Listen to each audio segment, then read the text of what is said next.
Hello and welcome to another episode of the podcast where we look to reassure you that football is fixable. Alright. Right, sis? Alright.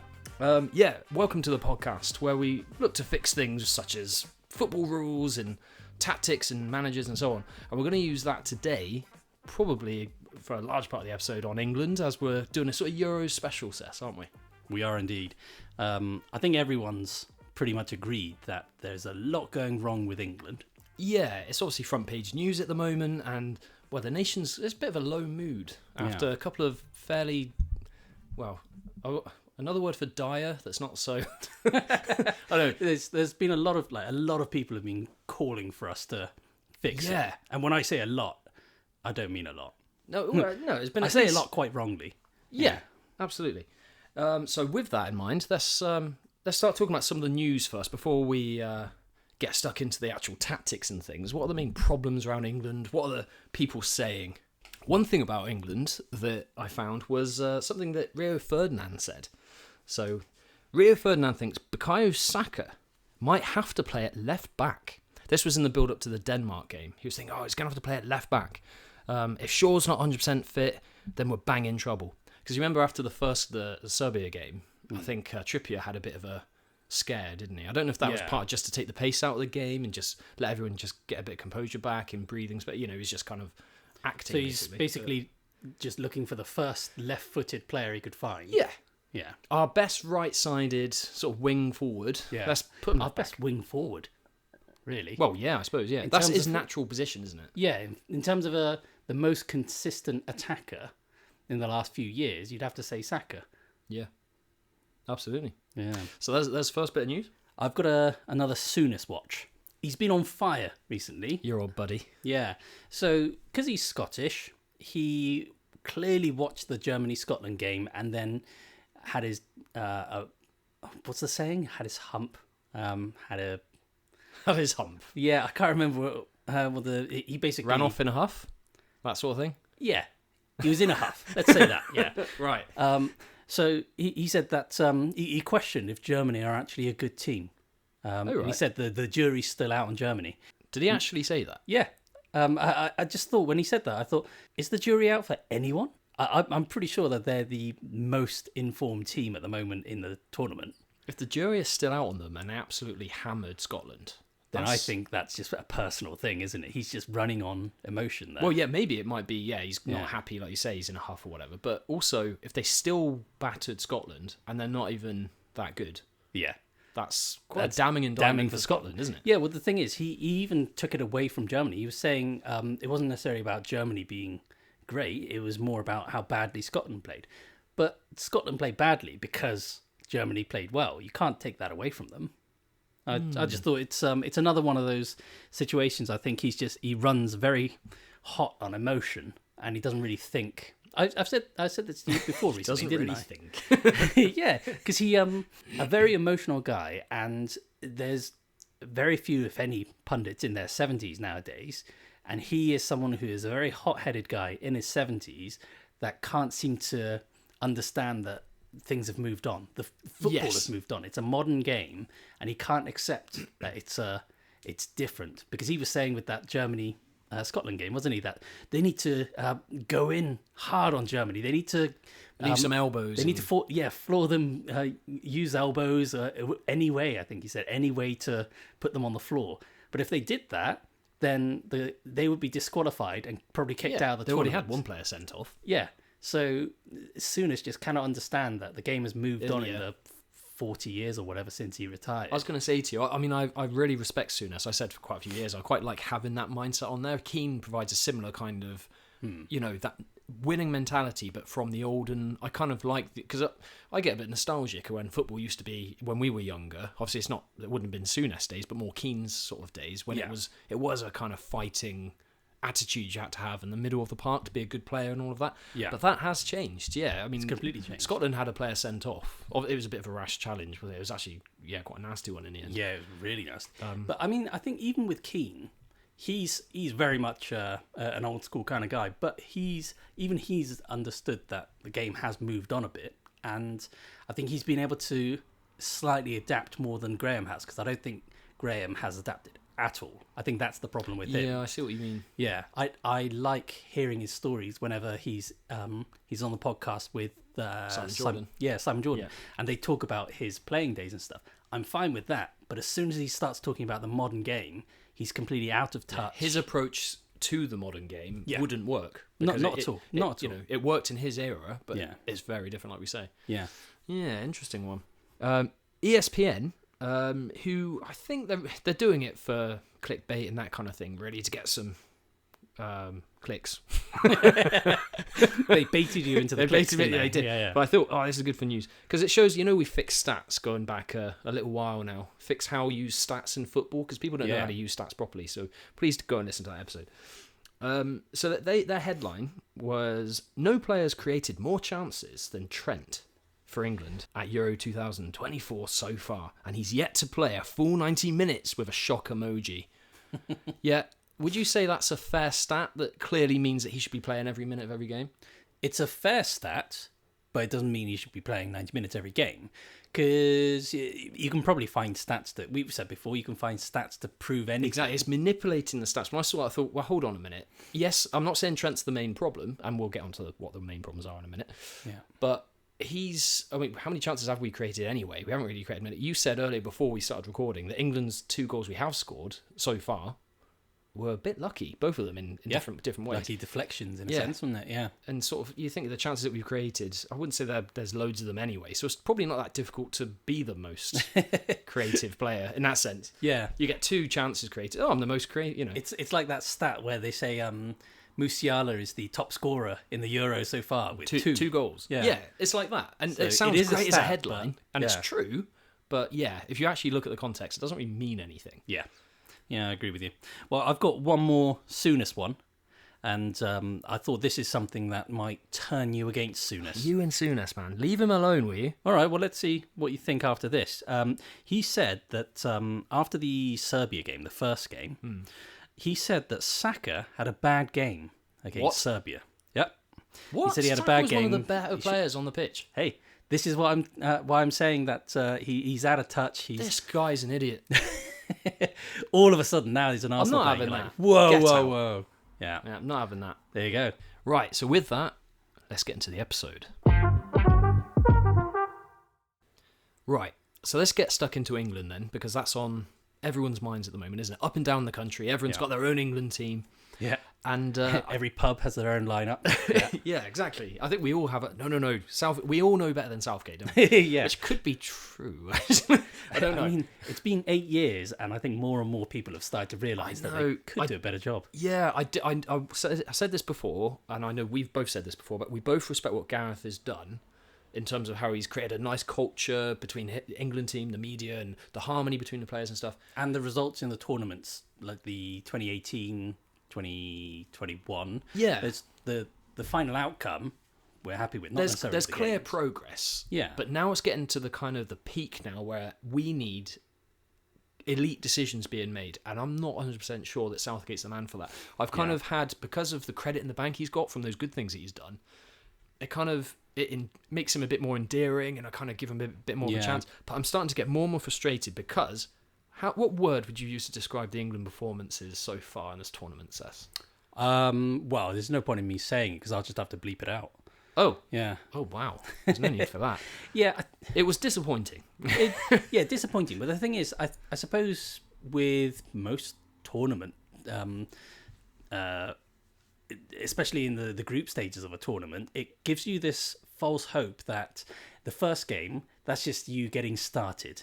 So it's kind of you getting into gear. So it's the next game, and then the next game's not that great, but it's okay because we got a point. As long as we get a result in the third one, and then the third one will go, yeah, but we're out the group, so it's fine. And it always seems to be this like the false hope, this excuse that somehow will start getting going. That's the thing, and it happened in the was it in the last tournament when we got to the final against Italy in the Euros? Oh yeah. We drew with Scotland, didn't we? And then we got all the way to the final. Then, so people keep using that as a way of justifying these results are fine.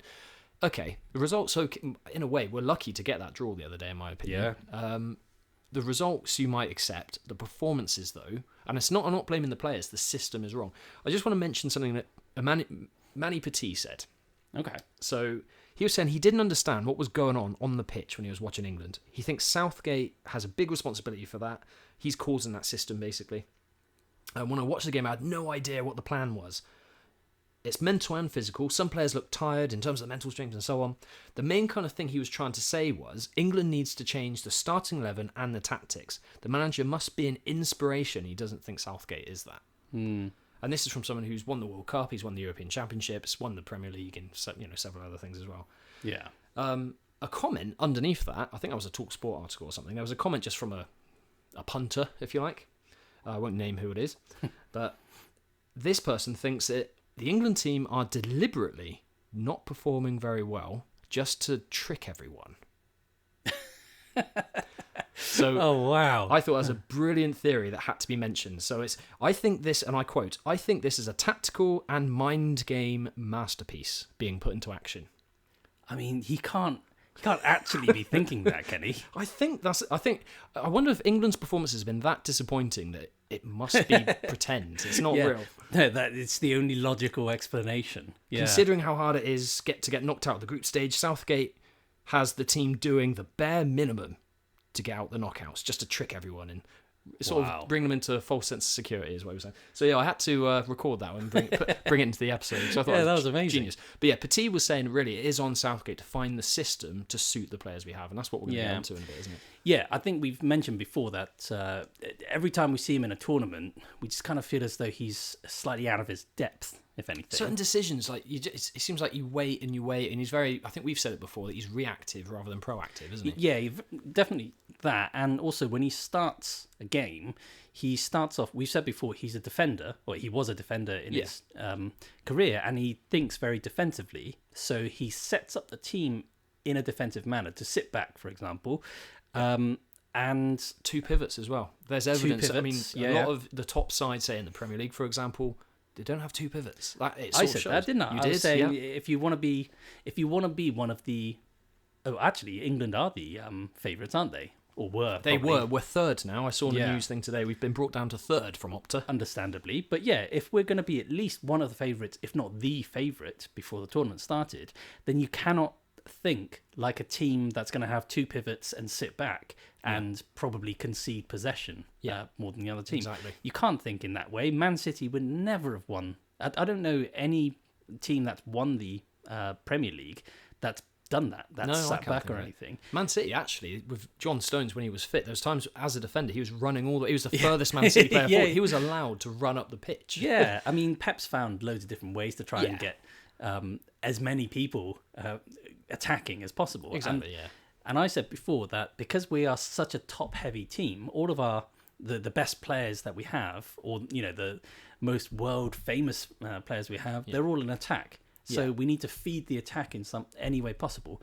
But Southgate's our default position, I suppose, is play it safe, make sure that the defense is, and I know a lot of people would think that way. If you don't concede a goal, it's a lot easier to win. Yeah. I think that was Arteta's approach in the Prem this season. And we had the best defence, and it kind of got us right the way up to pushing Man City to the final day. Everton pretty much thought in that way as well. Second best defence, it's probably because we don't actually have a good attack, so we didn't have much of a choice. It's a good thing we don't have Arsenal and Everton fans on this podcast. Yeah, but it's not as though Everton went, we don't want to score too many goals, all right? Yeah, we don't want to be unfair on everyone else. Yeah, we didn't have that choice, really.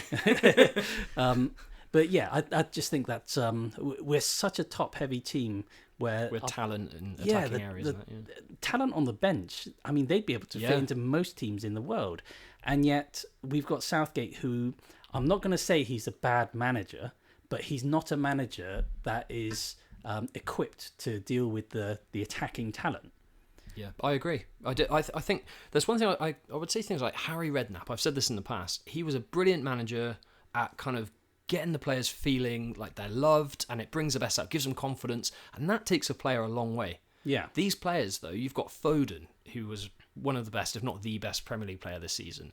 You've got Kane, best striker in Germany, best player, and he won the German thing. Yeah. You've got Bellingham in Spain doing the same. These players are at the very top of their game. And we've got Saka as well on the right-hand side, probably the best, like you say, one of the best right-sided wingers as well. With Rice, everywhere you look, we've got these brilliant players.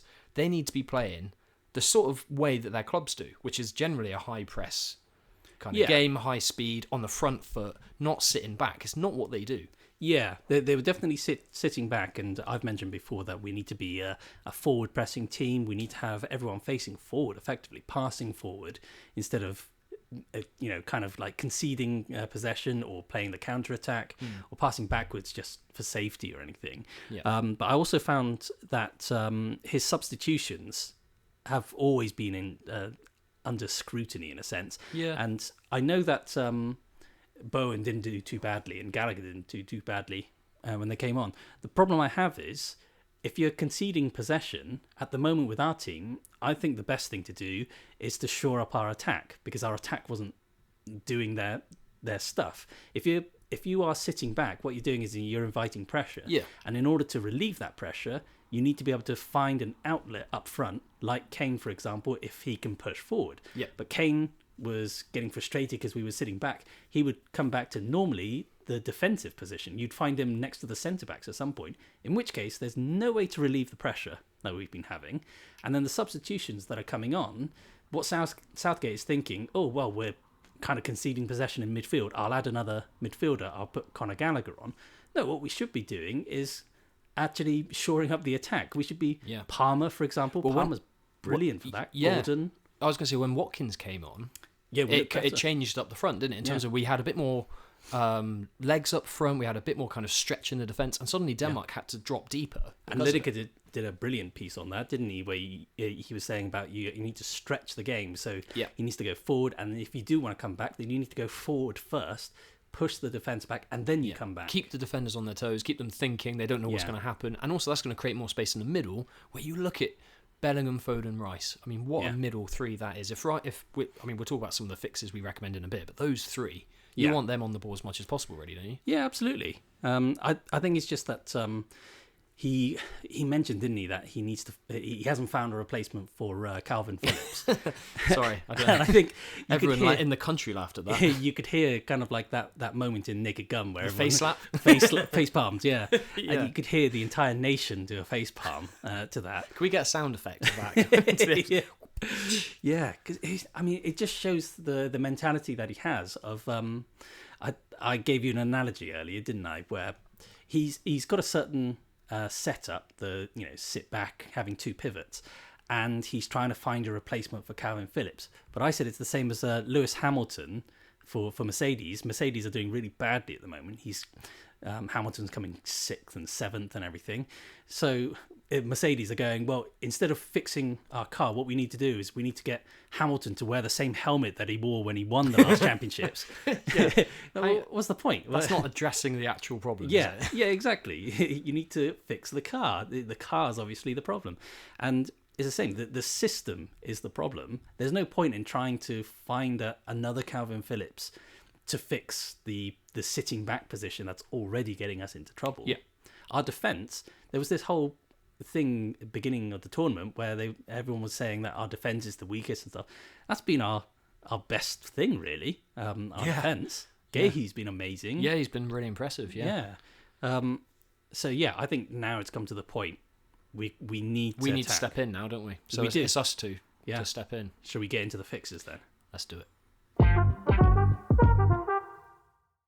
Right, so for the fixes then, we need to look at the system and also the personnel within that system, don't we? Yeah. So we had a few thoughts, like we're approaching this in a similar way. We've both been thinking separately, and we've come together with a lot of the same conclusions. So it must be something that Southgate needs to listen to. Yeah, and can I say, actually, pretty much every pundit now is also coming to this conclusion. However, we recorded something, I can't remember how long ago now, a few weeks back, about I said that Foden needs to be in the 10. You did. Bellingham isn't a 10.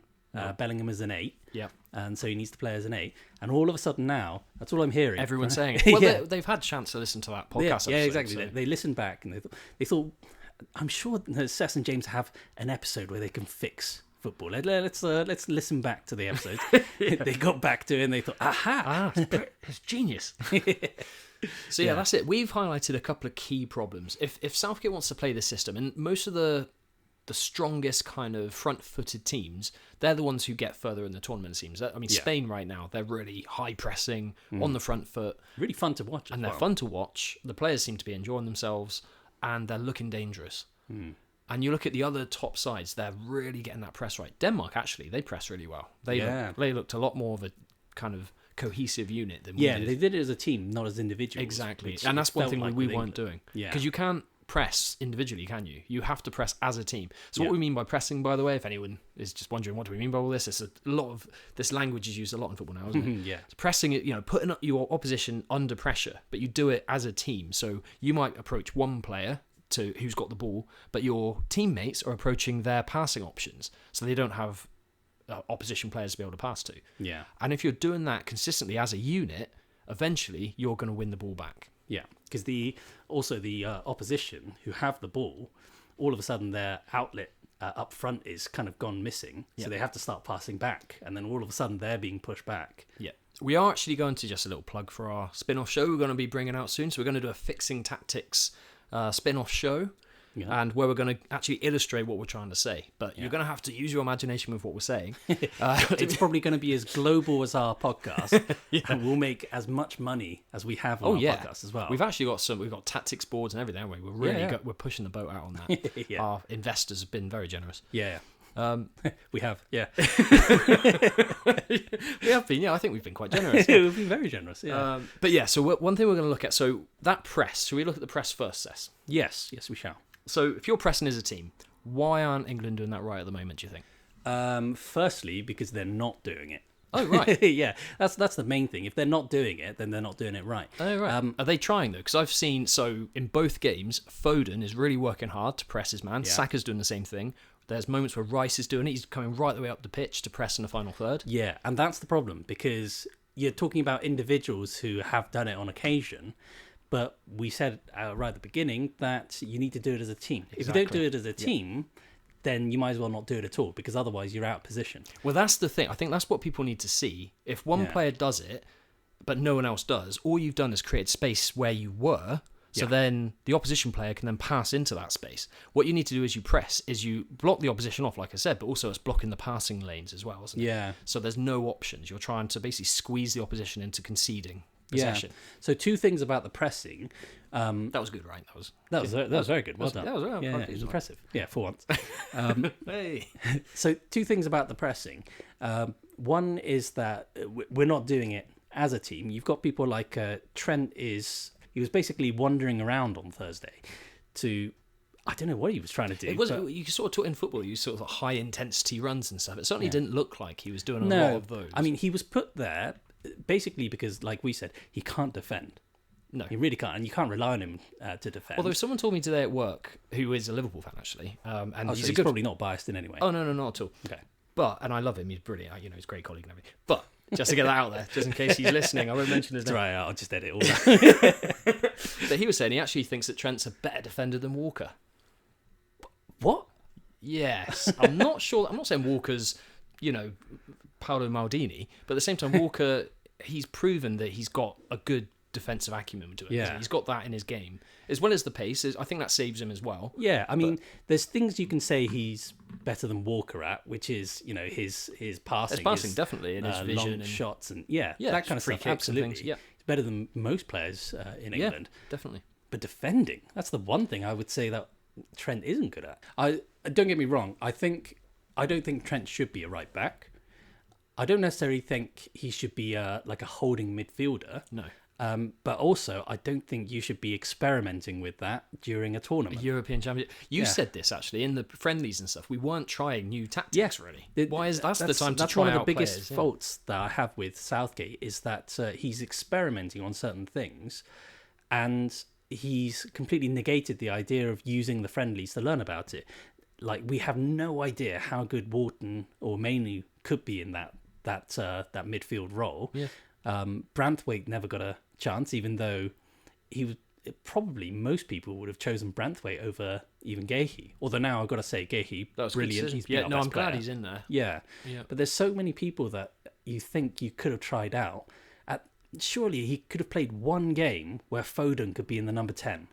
You know, He was so he was the good best in number 10 Yeah. in the whole Prem last season. He won the PFA or whatever. Was it the managers or whatever? The football writers. Football writers, yeah. Yeah, and yet still he chose to play him on the left when he's not Foden, a winger. No, and Foden never played that well for Man City. Well, the thing is, he looked a bit better when he played for Man City there. But one thing with Man City is they basically play around the opposition's penalty area. Yeah. So Foden on that left wing isn't expected to be a winger, really. Yeah. He's able to cut in, he's able to link up. He's not doing what England are asking him to do. Yeah, and that's the problem I have with the press is that he could be pressing, but a lot of his pressing is in that number 10 role, and so you could see him cutting in, and he caused quite a few problems. Yeah, and with his pressing as well, he was able to create space for others. He's brilliant at getting the ball turning and then just gliding through the defense. So good at it. Yeah, he's wasted on the left hand side, and we're not getting the ball to him enough out there. No, the one shining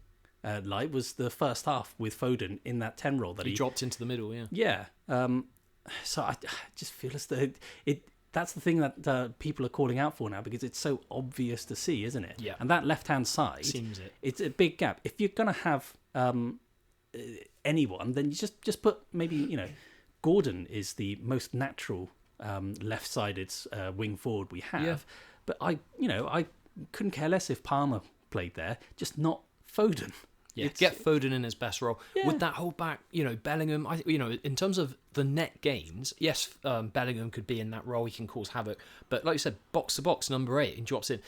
What the other issue is, and this is what Arteta picked out during the season with Declan Rice. Love him to bits. He's one of my favourite players. He's fantastic. He's world class at what he does. Yeah. But what he doesn't do is receive the ball from the defence and is able to turn whilst under pressure, pick out the pass, play forward, that kind of thing. If you're like the Sergio Biscuits rule, isn't it? Yeah, if you're able to pass out from the back and you want to do that, you need someone who can progress the ball that way. What Rice is really good at is off the ball defensively, reading the game, getting the ball back. He's brilliant. Yeah. Yeah, and what he's good at with the ball is driving forward, creating space, doing the simple passes as well. He does a lot of the simple passes, but not passing forward and picking out those passes between the lines. Oh, I see, yeah. Those kind of things. So, in terms of that's what he does really well. So what we need, and I said this to you, that Rice can't do that. Yeah. I think we're thinking of West Ham when he was just kind of shielding defensively. But West Ham, he didn't, especially in his first few seasons, didn't have to really pass his way forward. Yeah. They're quite a direct side. He played with a Jorginho or Partey or something who could do that. And then as soon as we did that at Arsenal, we went on an unbeaten run for like half the season or something. It would clearly transform the team. Yeah. I completely understand that. So a few weeks back when I was mentioning about Foden in the 10, Bellingham in the 8, I saw Bellingham and Rice basically both as an 8. I don't see either of them as a 6, and either of them best to sit back or anything. If anything, Rice would sit back off more the ball than defensively. That's fine. Yeah. Yeah, but I think Bellingham is completely wasted as a 10, and I just want to quell this once and for all those people that keep saying Bellingham is a 10. Bellingham started out as a left winger, and then he got put into the number 8 position in Birmingham. He helped out in attack, and he's brilliant at getting into the box and scoring, like a Lampard kind of thing. But he played as an 8, and he even said his best position is an 8, box to box, so he can get onto the ball as much as possible. Yeah. And you sent me the quote the other day, didn't you? So this is absolutely, I can verify. And when he went this. to Dortmund, he played as an 8. They had Marco Reus and everything further up anyway. And for Real Madrid, he didn't play as a 10. I think he got given the number 10 shirt, but he was a false 9. If anything, you could call him a striker, kind of a Kane role, because they had no striker, and he helped out in attack. That's why he got so many goals. You could not say that he was a 10. No. Do you think that's what Southgate's thinking? Because he's the number 10 for England. That's the number on his shirt. Do you think that's what Southgate is thinking? Well, he must play a number 10 then. I think so. And a lot of people got fooled by that as well and going, he's a number 10. He's not. Foden is the number 10. Yeah. And what we need in the middle, you could quite clearly see from the Denmark game and the Serbia game, we need people who actually can hold the ball and carry the ball in the middle. Exactly. And also to be able to receive the ball from the defence, turn and go. His pirouettes, so what he was doing, especially against Serbia, being able to receive the ball, turn, beat the player. He's got that burst of it. It's brilliant to watch. He's got the legs, he's got the strength. him and Rice doing that role, and they're both intelligent players. And the thing is, they need to build that partnership. So I wish they'd done this from the first game. It's something that Southgate should have done earlier. We were choosing our teams before the Euros, weren't we? And it's just, you just wish it would happen. But it's all right, Gareth. We've got you. Yeah. So next game, do this. You'll be absolutely fine. So then put Foden in the 10, where he's best at. Bellingham and Rice, and they can decide when one goes, one sits and stuff. It's a bit more of a traditional midfield in that sense. But those three that's mouth-watering, it's critical, isn't it? Because I'm sick and tired now of Southgate choosing the best players in wrong positions. Because at the very least, in a national team, you get very little time, don't you, before the tournament starts and after the end of the season. You've got very little time to actually build chemistry. Yeah. And so you could say that you have a certain tactic in mind and you will try and fit the players that can fit in that tactic, and everyone works to that specific tactic. But that's very difficult to do in a short space of time. What you can do is play your best players in the best positions and be assured that they can do a good job where they are. And when you have probably the world's two best number 8s in your team and one of the best number 10s in your team, play them in those positions. One of the best number 7s. I know I might be a bit biased, but I think Saka is that winger. So. I think you said the same thing. I said to you that in the last 3 years, he's probably been the most consistent, and yet so many people keep saying Palmer should play there, Foden should play there, Saka should be left back. Yeah, Palmer should be ahead of Saka on that right side. We mentioned this before. It's mental. Yeah, I don't get it. I don't get what people are trying to. Yeah, but Lineker mentioned something in the Rest Is Football podcast. The podcast that's not quite as good as ours. Oh yeah.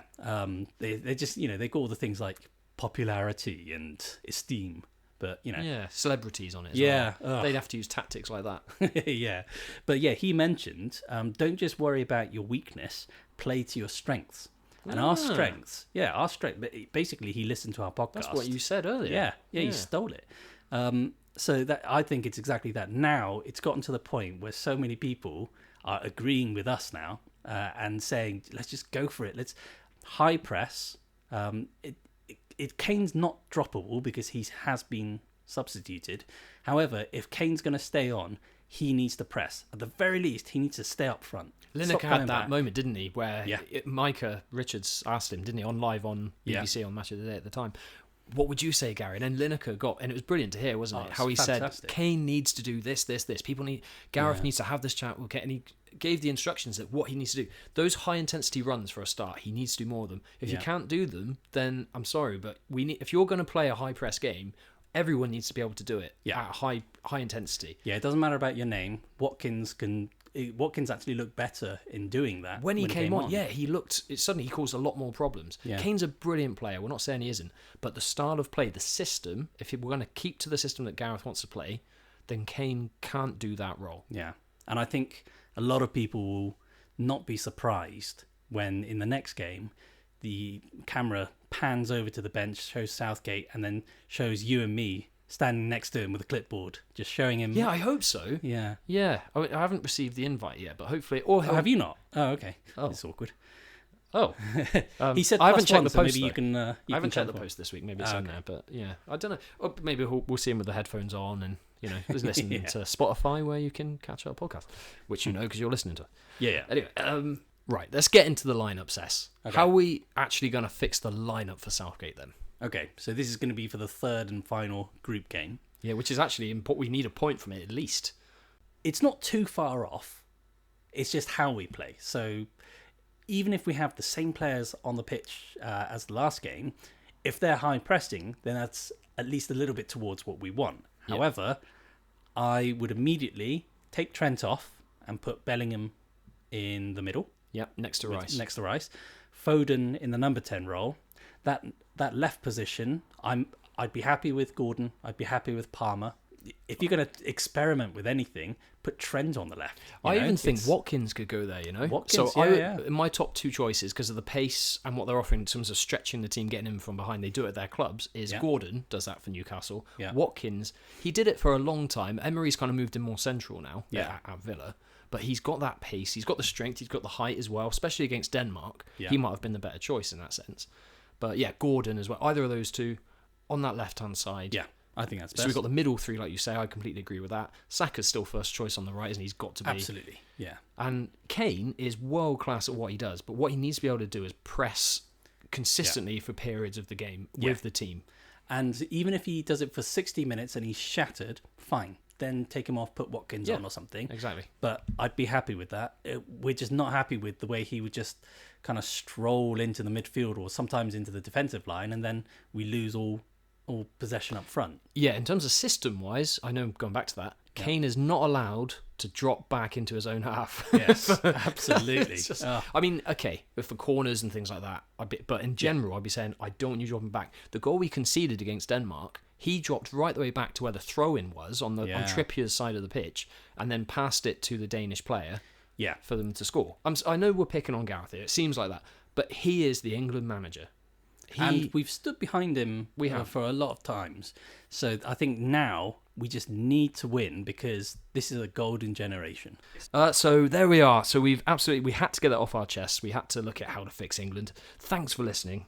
If you agree or if you don't agree, let us know. You can comment. Please do share and subscribe to us if you haven't done so already. Yep, and I think everyone's realised from this episode that we really have been the forefront of fixing football. Yeah, we're just pushing that. We're on the front line. So thanks for listening, guys. We really mean it.